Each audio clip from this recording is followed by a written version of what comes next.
vám nestalo. Jo, ale stalo. Nestalo se vám nic. Narvala jste mi to normálně do kolena. Dělal jsem mi krok do kola. Jo, ale vy tady nemáte co jet, já se po tom chodníku můžu pohybovat, vracel jsem telefon svý matce.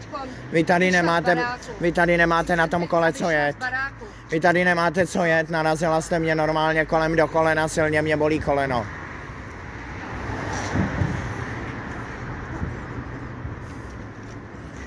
Matka to viděla taky. Jo. Jo.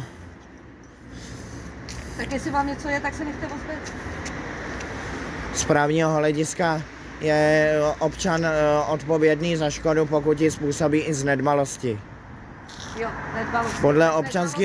Podle občanského zákoníku. Ne, vy jste mě způsobila škodu tím,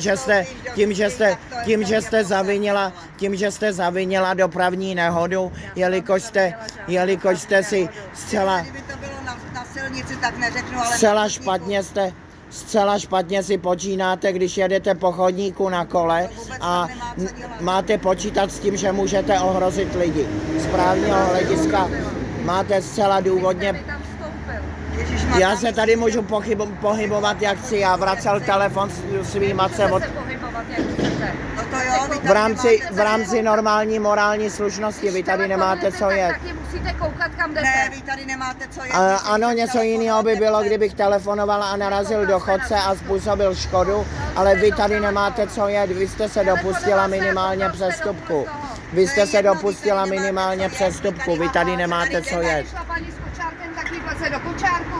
Ne, o tohle nejde, s kočárkem tady může jít. Jo. Ale i když se pěšky musí koukat na cestu. A to Vy tady nemáte co jet.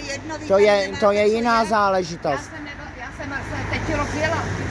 Ale to nevadí, jela jste po chodníku, tady nemáte co jet. To je úplně jiná záležitost. Vy nemáte co jet po chodníku na kole a ohrozit tady lidi. Tohle kdyby bylo po silnici, tak to odnese kurec, ano, protože nekouká, ale tady to odnesete víc, jo. nemáte Proč tamhle pán jede normálně po silnici? Tak máte vyjet na silnici. A ne tady normálně srazit člověka.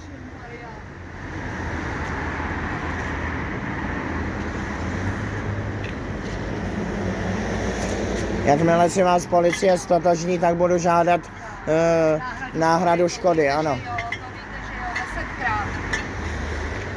Ne 10krát, vy jste to udělala jenom jednou. A tu aroganci si prosím odpuste, jo? Já se s vámi taky arogantně nebavím. A když si tady nechala kolo, tak stejně se musí vrátit, že jo? Za ní nepůjdu. Kvůli policajtům. Ale pěkně mě zápla do toho kolena, pěkně to bolí. Jak svině, ty vole. Tamhle vám utekla ta paní, jo. Nechala si tady kolo. Je to městská policie. už paní jde.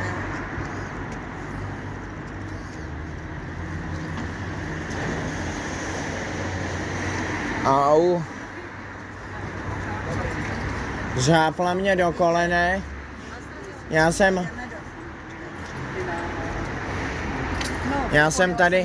jsem oznamovatel, já s vámi chci mluvit jako první. Já jsem tady normálně šel. Můžete si prosím aspoň zapnout služební kameru, služebku. Že doznáváte, že jste jela po chodníku.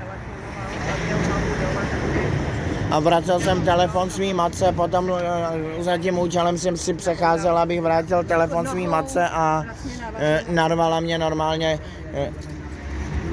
Vy nemáte jet prostě po chodníku na kole a ohrozit tady lidi, vidíte, že se tu pohybujou i děti. Jo, tamhle vidíte, že se pohybujou i děti. Koho ty natáčíš? Jo, natáčím. Koho ty natáčíš? Paní,